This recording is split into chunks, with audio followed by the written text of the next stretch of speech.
लातूर शहरातील वाहतूक कोंडीवर कायमस्वरूपी उपाय, पोलीस महापालिकेचा पायलट प्रोजेक्ट सुरू। लातूर शहरात वाढत्या वाहनसंख्येमुळे प्रमुख चौकांमध्ये निर्माण होणाऱ्या वाहतूक कोंडीवर उपाय म्हणून पोलीस प्रशासन आणि महानगरपालिकेने संयुक्तपणे पायलट प्रोजेक्ट सुरू केला आहे।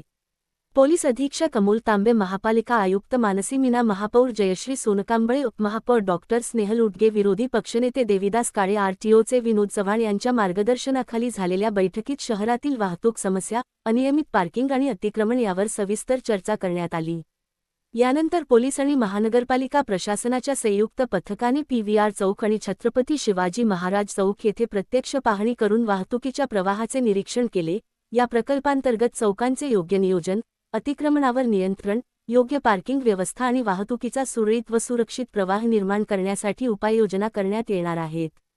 लातूर शहरातील वाहतूक व्यवस्था सुरळीत ठेवण्यासाठी नागरिकांनी वाहतूक नियमांचे काटेकोरपणे पालन करून पोलीस प्रशासनास सहकार्य करावे, असे आवाहन पोलीस दलाच्या वतीने करण्यात आले आहे।